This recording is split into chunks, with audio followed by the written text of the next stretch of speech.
Assalamualaikum warahmatullahi wabarakatuh. Alhamdulillahirabbil alamin. Bapak Ibu, pada kesempatan kali ini kita akan mulai kembali membuat latihan soal yang khususnya pada kesempatan kali ini kita nanti akan latihan soal untuk Bapak Ibu yang berkesempatan untuk pretest PBG ataupun bagi Bapak Ibu yang sudah menunggu jadwal LPTK-nya ya, ataupun tempat untuk PBG-nya.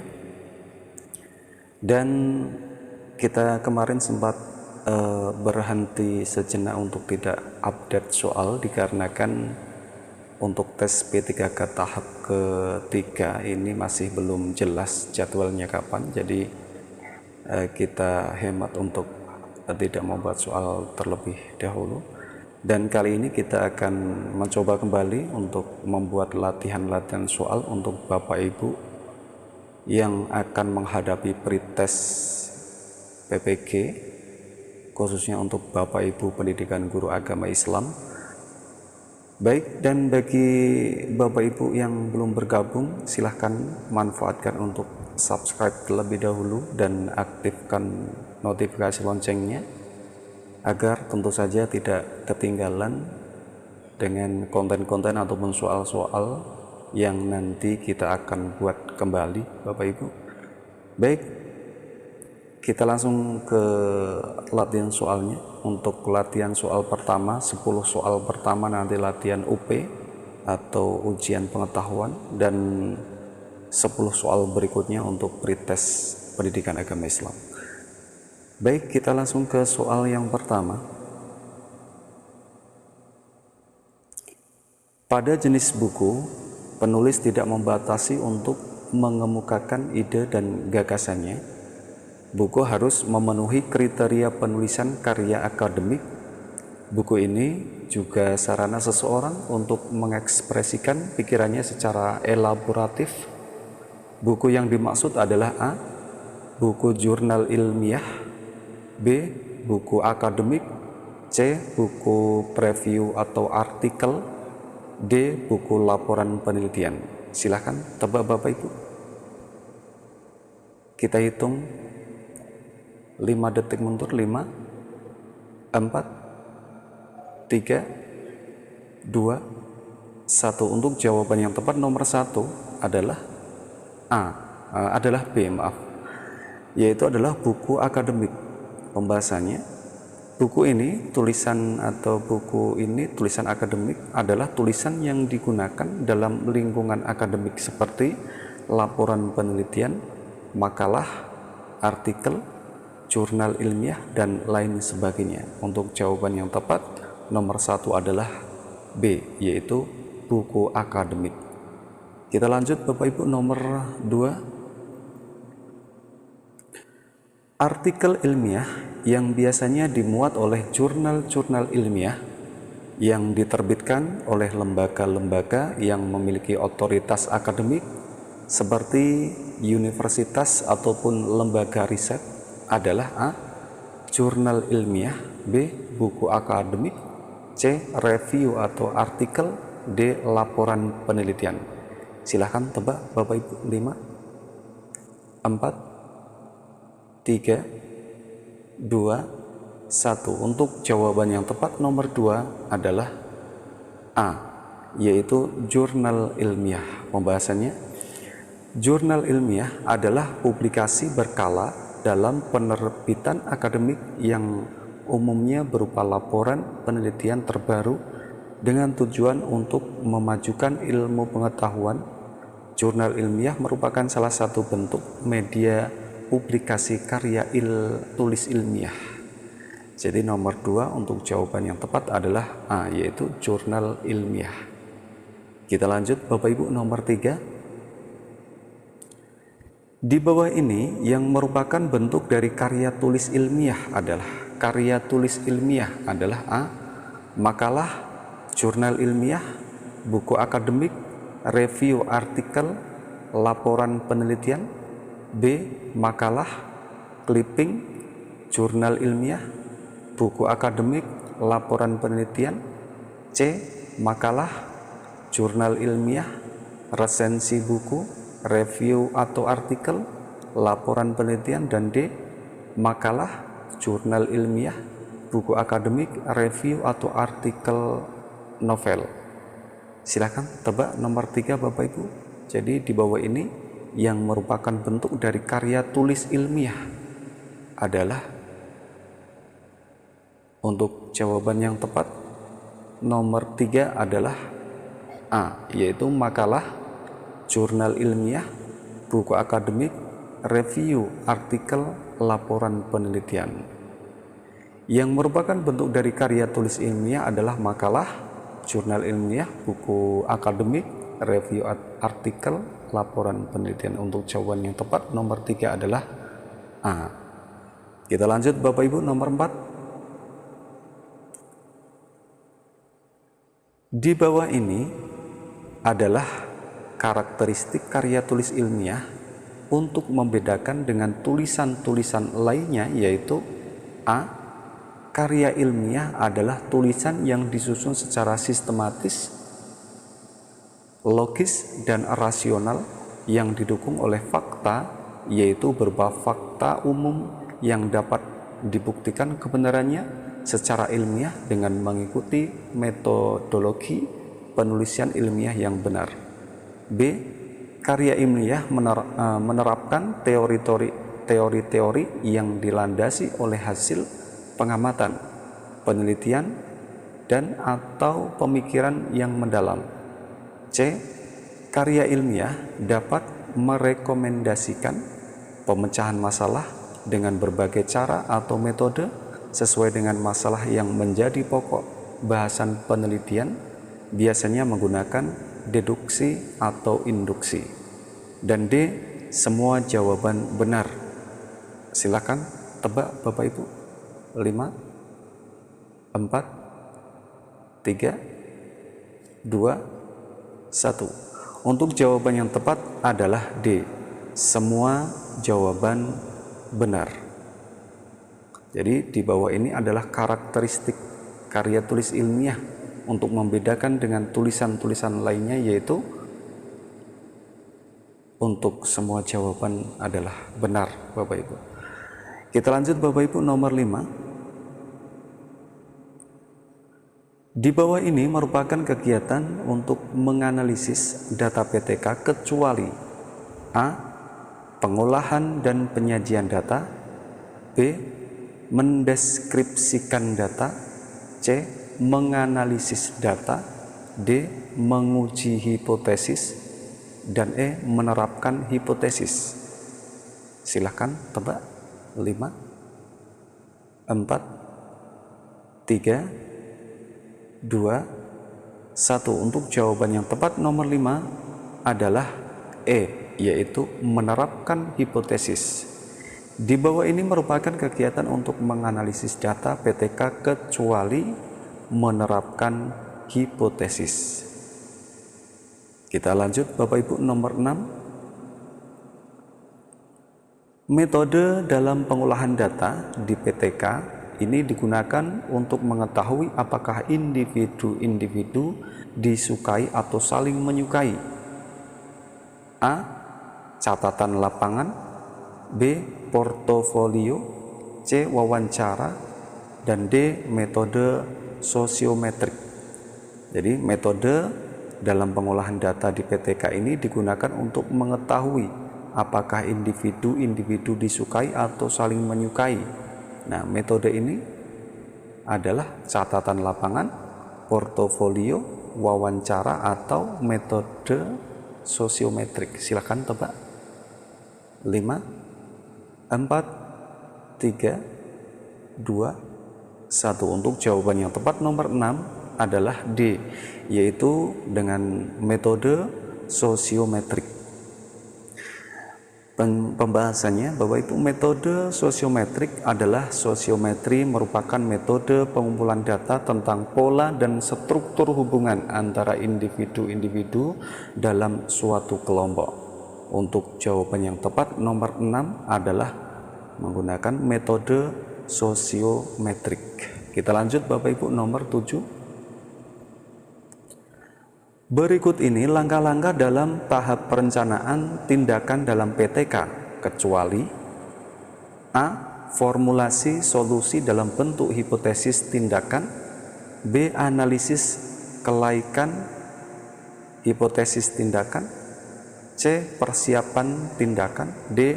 Observasi dan interpretasi. Silahkan tebak. 5, 4, 3, 2, 1. Untuk jawaban yang tepat nomor 7 adalah D, yaitu observasi dan interpretasi. Berikut ini langkah-langkah dalam tahap perencanaan tindakan dalam PTK, kecuali adalah observasi dan interpretasi. Kecuali itu Bapak Ibu ya. Kita lanjut nomor 8. Proposal penelitian dalam PTK adalah A. Usulan untuk mendapatkan dana penelitian, B. Uraian tentang komponen-komponen yang harus dilakukan guru, C. Uraian proyek penelitian pendidikan, dan D. Perencanaan sistematik untuk melaksanakan PTK.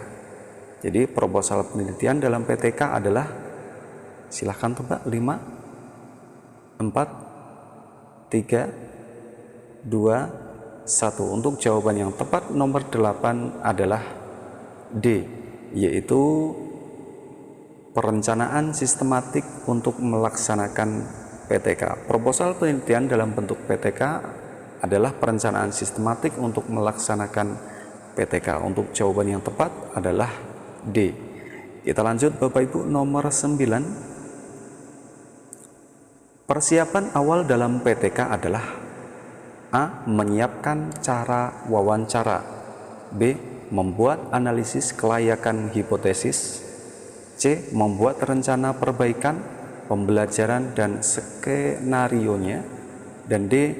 Menyiapkan fasilitas dan sarana. Silahkan tebak. 5, 4, 3, 2, 1. Untuk jawaban yang tepat nomor 9 adalah C. Jadi persiapan awal dalam PTK adalah membuat rencana perbaikan, pembelajaran, dan skenario.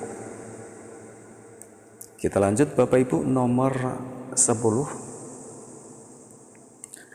Latar belakang tujuan penelitian dan manfaat penelitian harus menjadi bagian dari PTK, khususnya pada bagian A. Kesimpulan, B. Prosedur penelitian, C. Pendahuluan, D. Metodologi penelitian. Silahkan tebak. 5, 4, 3, 2, 1. Untuk jawaban yang tepat adalah C, yaitu pendahuluan. Latar belakang tujuan penelitian dan manfaat penelitian harus menjadi bagian dari PTK, khususnya pada bagian pendahuluan. Kita lanjut Bapak Ibu, nomor 11. Nomor 11 sampai 20 nanti adalah soal pretest PAI. Khalifah Ali bin Abi Thalib memandang penting dikembangkannya ilmu bahasa dengan alasan A. Agar umat Islam di luar Arab dapat memahami Al-Quran dan hadis, B. Agar semua orang dapat berbahasa Arab dengan baik, C. Ilmu bahasa merupakan ilmu yang wajib dipelajari oleh umat Islam, D. Menyamakan dialek umat Islam dalam berbahasa Arab, dan E. Menyebarkan bahasa Arab. Jadi Khalifah Ali bin Abi Thalib memandang penting dikembangkannya ilmu bahasa dengan alasan apa Bapak Ibu? 5, 4, 3, 2, 1. Untuk jawaban yang tepat nomor 11 adalah A, yaitu agar umat Islam di luar Arab dapat memahami Al-Quran dan hadis. Kita lanjut Bapak Ibu, nomor 12. Perhatikan usaha-usaha yang pernah dilakukan oleh Khulafaur Rasyidin adalah 1. Merenovasi Masjid Nabawi, 2. Memerangi kaum murtad, 3. menyempurnakan kodifikasi Al-Quran. 4. Memajukan bidang ilmu bahasa. Dan 5. Memperkuat angkatan laut. Dari uraian di atas atau tersebut yang menunjukkan prestasi-prestasi Khalifah Utsman bin Affan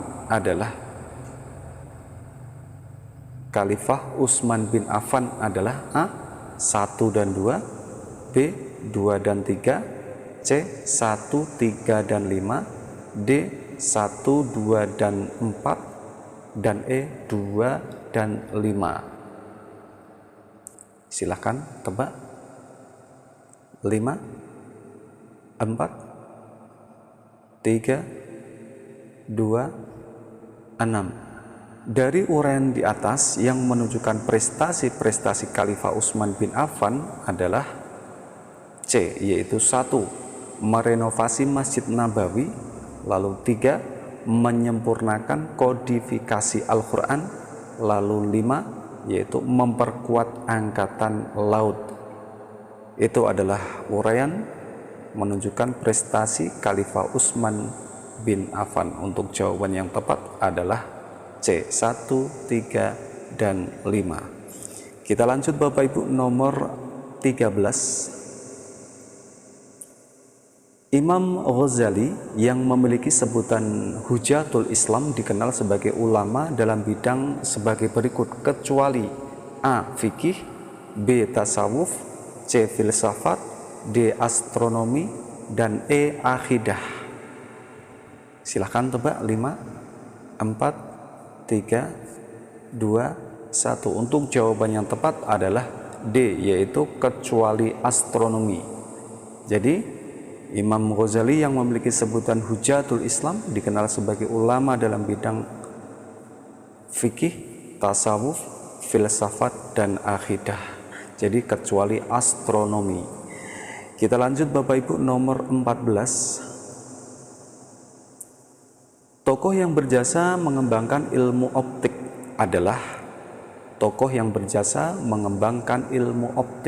adalah A.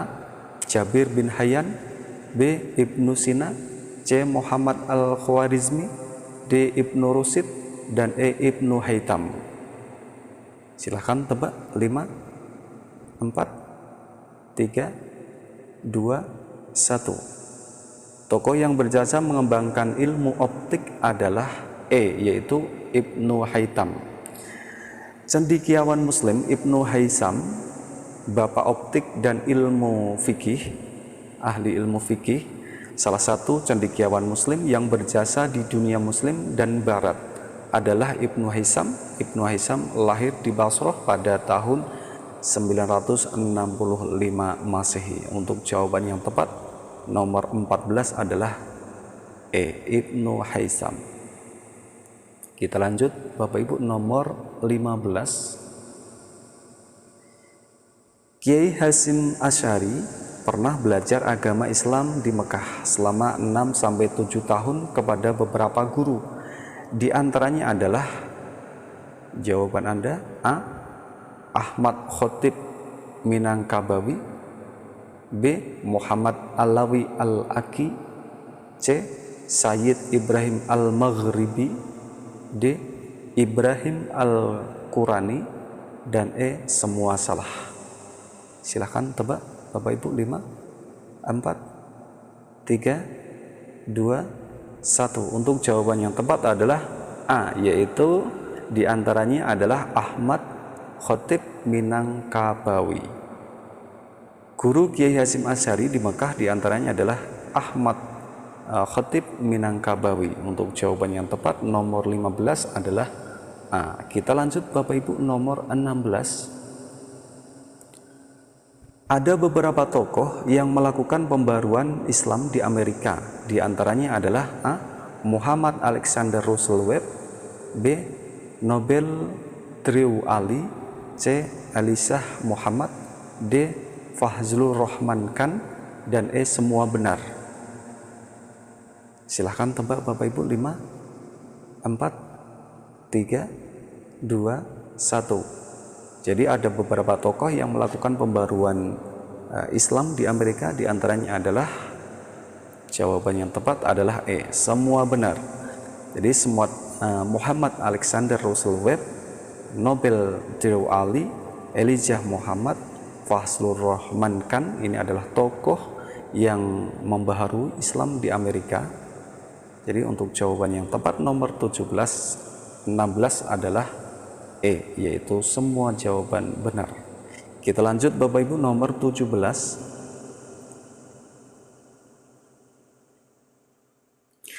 Dalam hal pendidikan, kemunculan Islam di Asia Tenggara ini memberi dampak terhadap persamaan pendidikan, di mana pendidikan tidak lagi menjadi hak istimewa kaum bangsawan saja, karena tradisi pendidikan Islam ini melibatkan seluruh lapisan masyarakat, sehingga kontrol dalam bidang ekonomi ikut dimonopoli oleh para pedagang Muslim. Berikut ini adalah tokoh-tokoh penyebaran agama Islam di Asia Tenggara kecuali A. Syekh Abdul bin Syekh Ahmad bin Syekh Jafar Khaumiri, B. Syekh Abdul Razak, C. Syekh Abdul Wahid bin Syarif Sulaiman, D. Syarif Kakung Suwan, dan E. Syekh Datuk Musa Hitam. Jadi berikut ini adalah tokoh-tokoh penyebaran agama Islam di Asia Tenggara kecuali 5, 4, 3, 2, 1. Untuk jawaban yang tepat adalah E, yaitu adalah Syekh Datuk Musa Hitam. Berikut adalah tokoh-tokoh penyebaran agama Islam di Asia Tenggara kecuali Syekh Datuk Musa Hitam. Beliau adalah wakil Perdana Menteri Malaysia, yaitu Datuk Musa Hitam. Jadi kecuali Syekh Datuk Musa Hitam. Untuk jawaban yang tepat nomor 17 adalah E. Kita lanjut Bapak Ibu, nomor 18. Kaum muslimin di Afrika Utara secara mayoritas menganut mazhab fikih dari Imam A. Syafi'i, B. Hanafi, C. Hambali, D. Maliki, dan E. Sauri.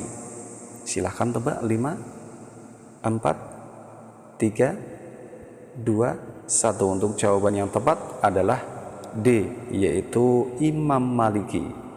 Kaum muslimin di Afrika Utara secara mayoritas menganut mazhab fikih dari Imam Maliki. Untuk jawaban yang tepat adalah D. Kita lanjut Bapak Ibu, nomor 19.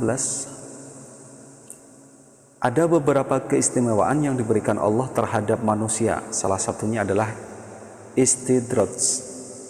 Contoh istidraj adalah A. Nabi Sulaiman yang bisa berbicara dengan hewan, B. Ulama yang bisa menyembuhkan orang yang sakit, C.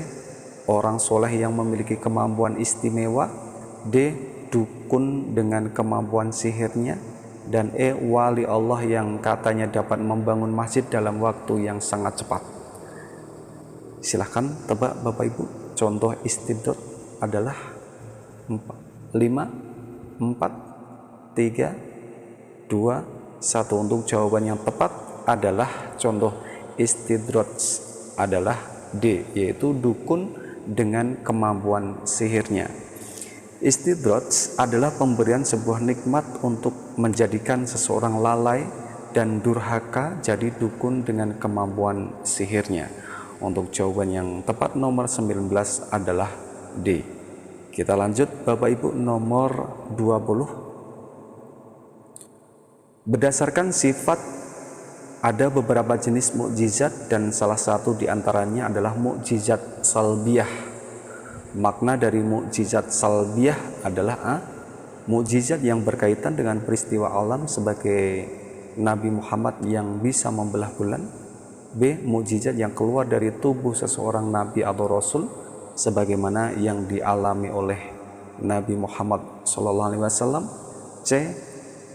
Mukjizat yang membuat sesuatu tidak berdaya sebagaimana yang dialami oleh Nabi Ibrahim, D. Mukjizat yang dapat diterima oleh akal pikiran sebagaimana Al-Quran dengan isinya, C.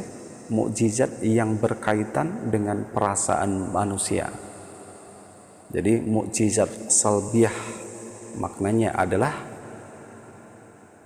5, 4, 3, 2, 1. Untuk jawaban yang tepat adalah C, yaitu mukjizat yang membuat sesuatu tidak berdaya sebagaimana yang dialami oleh Nabi Ibrahim. Makna dari mukjizat salbiyah adalah membuat sesuatu tidak berdaya, seperti peristiwa Nabi Ibrahim alaihissalam yang dibakar oleh Raja Namrud, akan tetapi api tak mampu membakar tubuhnya. Alhamdulillahirrabbilalamin. Bapak Ibu, kali ini kita sudah menyelesaikan 20 soal, dan berikutnya kita nanti akan mulai kembali membuat latihan-latihan soal, khususnya untuk Bapak Ibu yang sedang menghadapi pretest dan PBG, dan mudah-mudahan saja soal ini nanti bisa menjadi latihan buat Bapak Ibu, dan tentu saja harus tetap semangat ya. Baik, tunggu soal berikutnya Bapak Ibu. Insya Allah nanti 4 hari 5 hari berikutnya kita akan mengupdate kembali soalnya. Baik, cukup sekian dari Baihaqi Channel. Kami akhiri. Wassalamualaikum warahmatullahi wabarakatuh.